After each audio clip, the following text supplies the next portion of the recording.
The discovery of America by Christopher Columbus in 1492 is perhaps one of history's most widely promulgated and disingenuous fallacies. Not only is it now generally acknowledged that Norse Vikings discovered the continent nearly 1,000 years before Columbus, but there also exists strong evidence indicating that certain ancient civilizations, such as the Egyptians and Phoenicians, had also visited America in the distant pre-Columbian past. Besides all of this, the bones of red-haired giants unearthed in both South and North America point to the obvious truth that the Native Americans were not the first to inhabit the New World. Whereas the controversies concerning the discovery of America are well known, what is not well known is the controversy concerning the naming of America.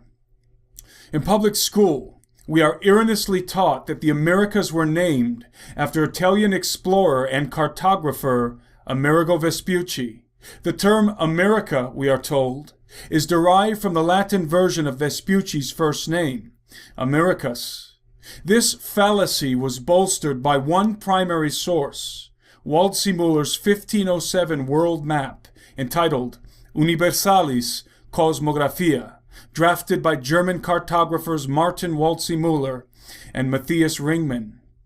The map was the first to assign a name to the New World, America, which historians have proffered as proof that the continent was christened after Vespucci, since he held more firmly to the growing consensus that this was indeed a new world, and not the Indies, as Columbus believed.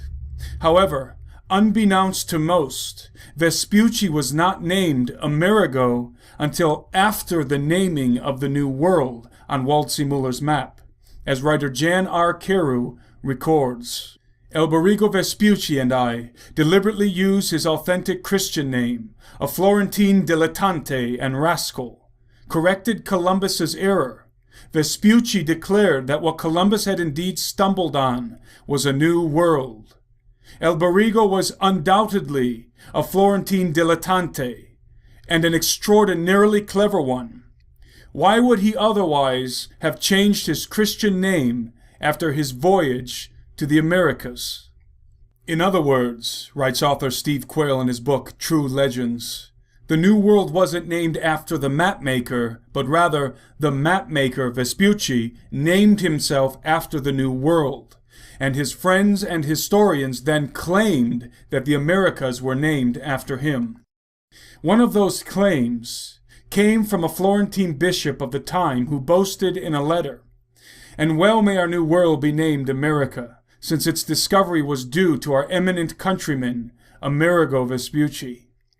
This singular line from the bishop's letter has been touted by historians as proof that America was named after Vespucci. But aside from changing his name to match Waldseemüller's map, there are many other compelling arguments against America being named after Amerigo Vespucci. For starters, even if they had intended to name the New World after him, it is highly unlikely that Waldseemüller and Ringmann would have used Vespucci's first name instead of his last, as historian Alexander Del Mar notes. Had there been any intention to name the continent after Vespucci, his surname would have been used, so that the result would have been something like Vespugia instead of Ameriga. In short, there seems to be very little room to doubt that the world has been misled through the complimentary notice of the Florentine bishop who claimed the New World was named after Vespucci. What many American historians fail to mention or realize is that Native Americans have always had their own name for the New World. Historian Alec Locker elucidates. Children in America are taught that America came from Amerigo Vespucci, the Florentine mariner. Actually, the best evidence dating back to the earliest Spanish documents following Christopher Columbus shows that part of South America, from Venezuela to Peru, was called América by the Indians of that region. At least that is what the Spaniards understood. Various spellings of América occur in Spanish documents, beginning with the visit to that land by Alonso de Ojeda, with whom Vespucci sailed in 1499. Ojeda reported that he received friendly treatment at the hands of the Indians of Maracapana. Maracapana was also written as Amaracapana, the place where Columbus landed during his voyage past Trinidad and the Orinoco River a few years before Ojeda. Apparently, the Indians called the general area Amaraca, and Pana meant country or region. Later visitors to the western regions of South America found that the Incas called their region Amaruca. It seems plausible that Waldseemüller labeled that area of the New World America, not in hone of Amerigo Vespucci, but following the Spanish name derived from what the Indians call that part of the world. America, the continental name, also derives from an Indian word.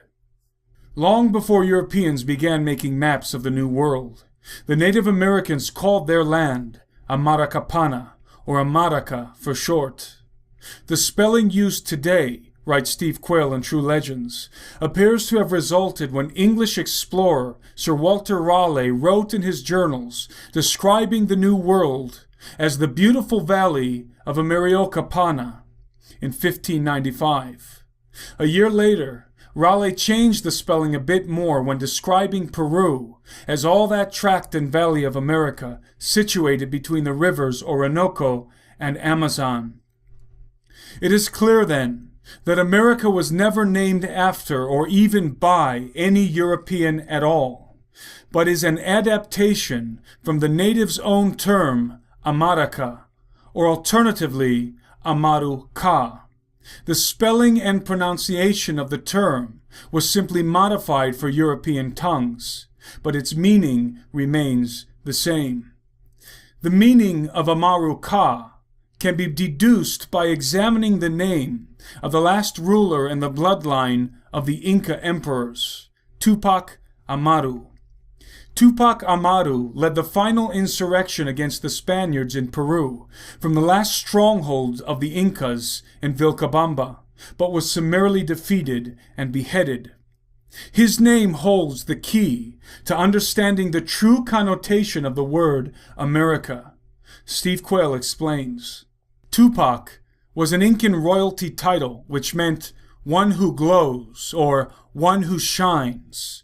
Amaru means serpent, Quetzalcoatl. Additionally, Amaru in the Incan language also has connotations of being a serpent connected to the subterranean or underworld. In his acclaimed work, The Secret Teachings of All Ages, Manly P. Hall, quoting Theosophist author James Morgan Price, confirms the esoteric connotation behind the word America. These children of the sun adore the Plumed Serpent, who is the messenger of the sun. He was the god Quetzalcoatl in Mexico, Cucumatz in Quiche, and in Peru he was called Amaru. From the latter name comes our word America. Amaruca is literally translated land of the Plumed Serpent. In order to fully grasp the implications of America, land of the Plumed Serpent, we need to explore the oldest religion on Earth and its connection to the mythology of the three greatest civilizations that once existed in the Americas: the Mayans, the Aztecs, and the Incas.